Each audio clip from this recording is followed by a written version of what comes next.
Salve, salve nação alvinegra, começando mais um vídeo aqui no canal John do Timão. Então se você tá chegando agora, já deixa o seu like, se inscreve pra gente bater a meta de 105 mil inscritos. Conto com a colaboração de todos, vamos pra cima e vai Corinthians. Uma ótima sexta-feira a todos os corintianos e corintianas que me acompanham. Ontem, infelizmente, o Corinthians entrou em campo novamente, né, pra tristeza de todos os torcedores. Ultimamente tem sido assim, né, nossa última vitória foi no dia 21 de julho, tá? Então de lá pra cá, todas as vezes que o Corinthians entrou em campo foi para nos decepcionar, apesar até das classificações, né, em Copa do Brasil e também na Sul-Americana.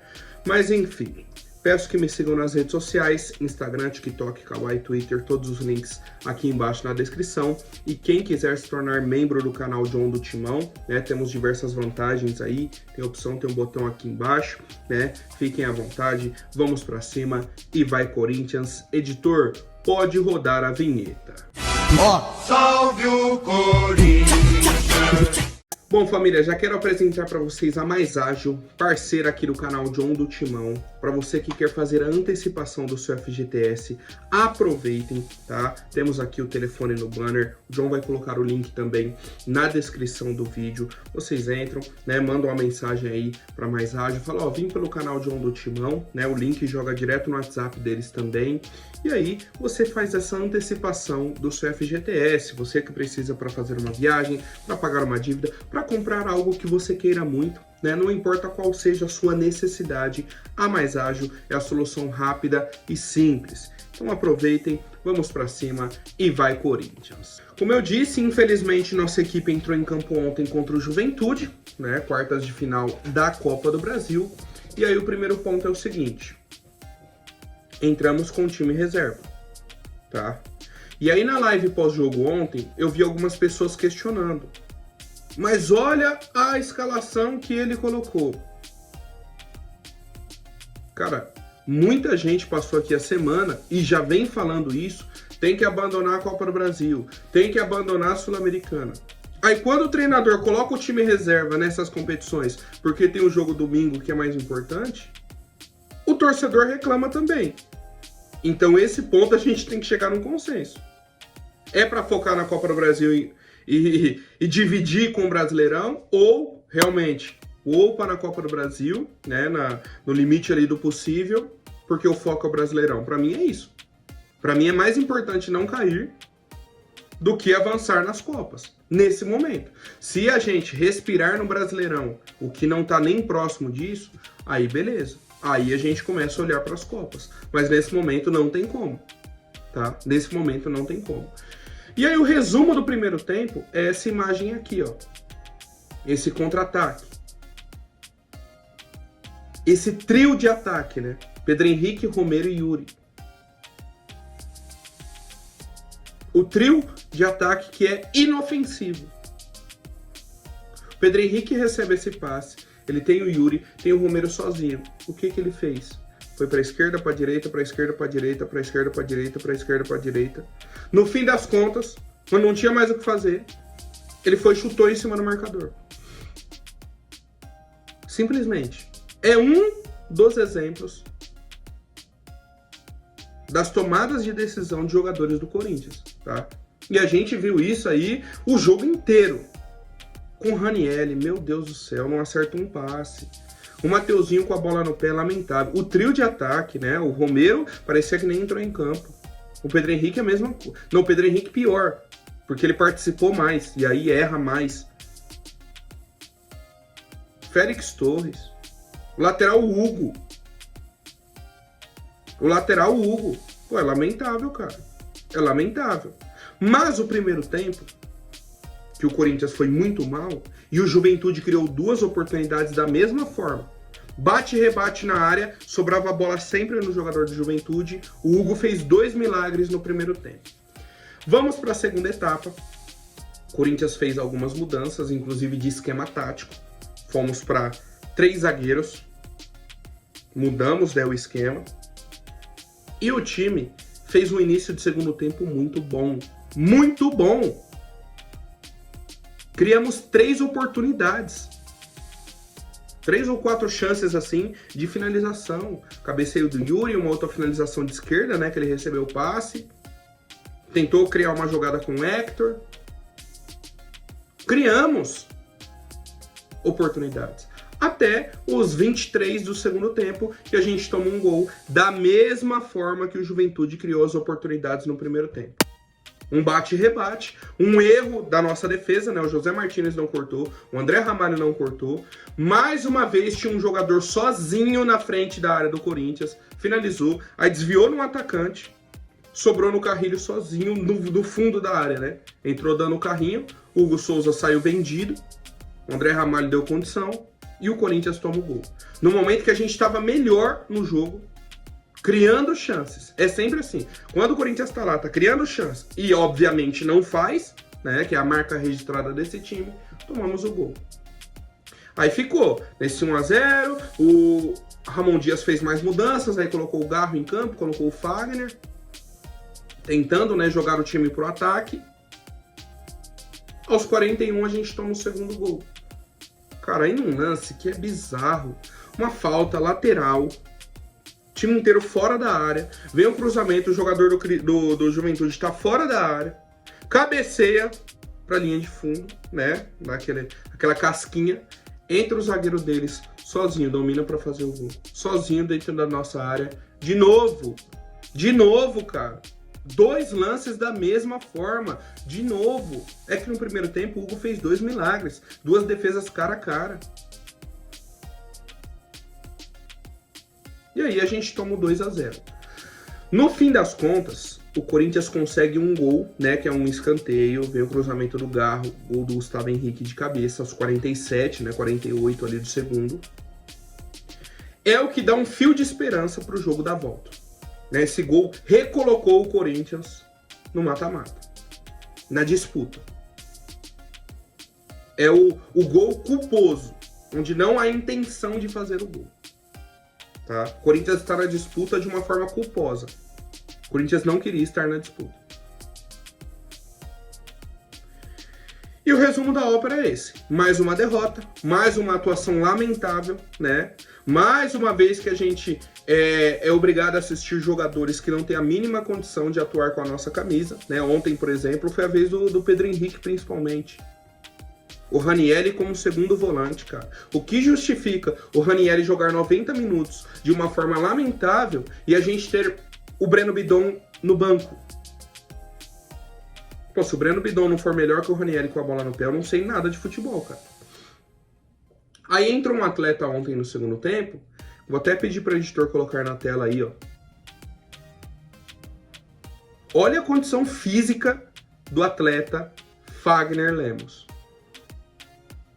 Olha a condição física do Fagner. Isso é lamentável, cara. Isso é um desleixo. E mais, ganha a renovação de contrato, mantém o salário lá em cima e é um dos menos questionados no nosso elenco. Um cara que era para ser o líder desse elenco, que era para estar jogando. Por quê? Ele tem o Mateuzinho para revezar com ele, então ele joga praticamente uma vez por semana. Tudo que ele tentou ontem, ele errou. Ele recebeu 2 ou 3 passes que ele não conseguiu nem chegar na bola. Nem chegar na bola. De tão mal que ele tá. Mas passa batido. Esse tipo de situação eu não entendo, tá? E aí eu queria perguntar para os torcedores, né, o que acharam das estreias de ontem, José Martínez e o Hector Hernandes. José Martínez, ele teve bons momentos no jogo, mas oscilou bastante também, né, em alguns pontos, erros de passes ali e tudo mais, até na saída de bola. O Hector a gente viu só meio tempo, né, ainda um pouco desentrosado com o Yuri, tentou uma outra coisa, né, deu alguns passes ali, mas é pouco, né, pra gente avaliar. Obviamente não dá nem pra cravar que são ótimos jogadores ou que são jogadores ruins, mas queria saber a opinião do torcedor sobre essas 2 estreias, tá? E aí, cara, Ramon Dias comentou aquilo que a gente vinha falando, né, que foi um dos piores primeiros tempos que o Corinthians teve. Falou que depois, no segundo, o time começou a melhorar. E aí, no melhor momento do time, a gente toma um gol numa jogada difícil, muito rebote. e que eles têm que corrigir esse tipo de situação, tá? No mais, falou que é uma decisão de 180 minutos, né? Jogamos 90, temos mais 90, que o gol no final pode dar uma confiança para o time tentar recuperar em casa, que a prioridade é o jogo de domingo, né, contra o Flamengo, por isso que eles não colocaram, por exemplo, o Thales Magno. Ele falou, o Thales Magno tá bem, só que a gente preferiu preservá-lo para o jogo de domingo, né, inclusive os demais titulares, o próprio Rodrigo Garro e outros jogadores aí que não foram titulares nessa partida, o Matheus Bidu, né, o André Ramalho e tudo mais, tá? Então, foi essa a estratégia aí adotada pela nossa comissão técnica, e é isso, cara, é isso. Tá? É um momento assim bem desanimante, né? Desanimador para a nossa equipe, para a nossa torcida. A gente precisa dar uma resposta, só que a gente já vem falando dessa resposta tem 1 mês, 2 meses, 3 meses. A última vitória foi contra o Bahia, dia 21 de julho. De lá para cá, 3 derrotas e 6 empates, se eu não me engano. É bizarro, cara. É simplesmente bizarro. O time joga bem, perde. Joga mal, perde. Joga pra vencer, empata. Joga pra segurar, empata ou perde. Nenhuma estratégia o Corinthians vence. Nenhuma. Nenhuma dá uma sorte. E nenhuma dá um bate-rebate, a bola sobra, a gente faz o gol. Nunca é pro Corinthians, cara. É sempre pro adversário. É sempre o bate-rebate, sobra no atacante do adversário. Nunca sobra no nosso jogador. E quando sobra pra gente, né, a gente não aproveita também. Mas enfim, vamos aqui para as demais novidades. A primeira delas, a situação do Corinthians na justiça com o André Cury, né? Temos uma dívida grande aí com o empresário. Pelo menos um dos processos aí é de 15 milhões de reais, né? No total, o Corinthians tem uma dívida com ele de 30 milhões, tá? Esse valor está dividido em 4 processos, e um dos processos é de 15 milhões. E aí, a justiça determinou, né, o bloqueio das contas do Corinthians, e tudo que chegar de dinheiro nessas contas vai direto para o André Cury até o pagamento dessa dívida de 15 milhões. Por exemplo, recebemos a premiação da Copa do Brasil, que a gente eliminou o Grêmio, caiu o dinheiro, já foi para o André Cury, né? Um pouco mais ali de 3 milhões de reais. É a situação que a nossa diretoria nos colocou, né? E principalmente a nossa ex-diretoria nos colocou, e é isso, cara. Ele entrou na justiça, a justiça determinou, a gente vai pagar essa dívida e seguimos, tá? A questão é, por que o André Cury não fez essa pressão na gestão do Ilho, por exemplo? A pergunta que a gente sempre faz. O Corinthians deve, a gente sabe. Mas por que tá fazendo só agora? Né? A gente já começa a ligar os pontos.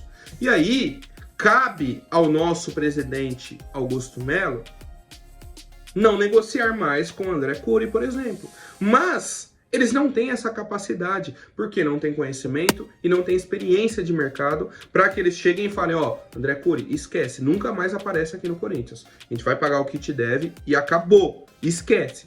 Não, eles não têm essa capacidade, tá? Outra atualização importante, né, para o jogo de domingo contra o Flamengo, o Corinthians já pagou a multa do Hugo Souza, né, 500 mil reais, para que ele pudesse enfrentar o clube dele, né, ele tem contrato aí com o Flamengo, está emprestado ao Corinthians, e é uma multa de 500 mil reais. O Corinthians já pagou, ele está liberado, vai enfrentar aí o Flamengo no domingo. Pô, John, mas por que não usa esse dinheiro para pagar, né, para comprar o Hugo direto? Porque no próprio contrato de empréstimo só está liberado a compra dele a partir do dia 1º de outubro. A gente vai entrar agora em setembro, né? Depois de amanhã começa setembro. Mas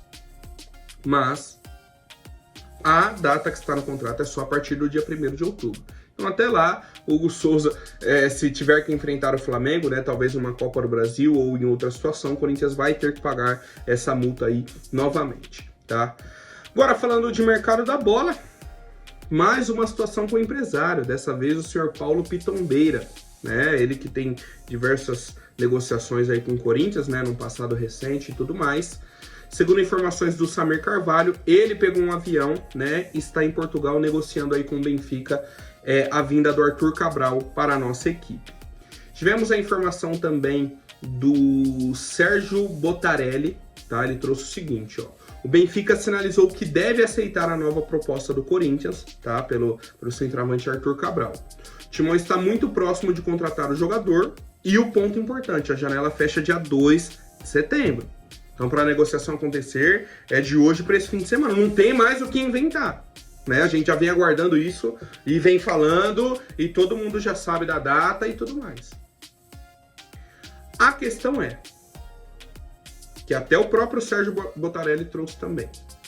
O Corinthians deu mais esse tempo para o Benfica porque está confiante na negociação. O Corinthians está confiante que vai fechar com o Arthur Cabral. Se não der certo, o Corinthians tem outro nome engatilhado para centroavante. John, qual é esse nome? Não sei, tá? E o Sérgio Botarelli até respondeu que ele falou, se eu soubesse eu falaria também, não me disseram o nome.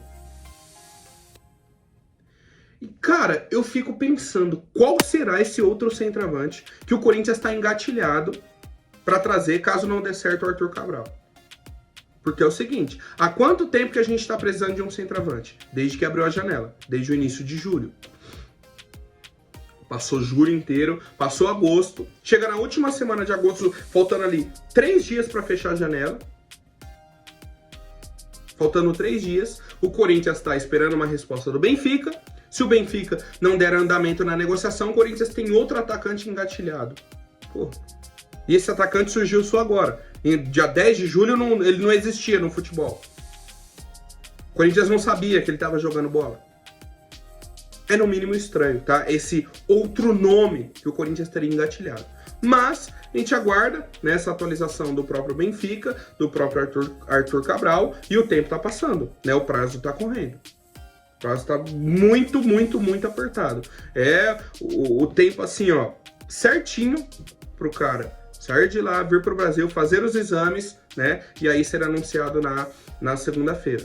Será anunciado subir no bid. É documentação ali correndo fim de semana para anunciar, registrar, estar livre para esse segundo semestre, tá? Então a gente aguarda mais atualizações, qualquer novidade eu trago para o torcedor corintiano e eu quero saber a opinião de vocês, né? Se vocês iriam à frente nesse negócio com o Arthur Cabral, que é um negócio caro, deve girar em torno ali de 20 milhões de euros, totalizando, né? Empréstimo, mais a obrigatoriedade de compra por metas.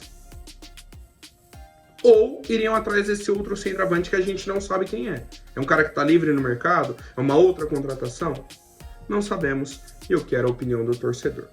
Por hoje é isso, família. Amanhã eu volto com mais atualizações. Um abraço, até mais e vai Corinthians!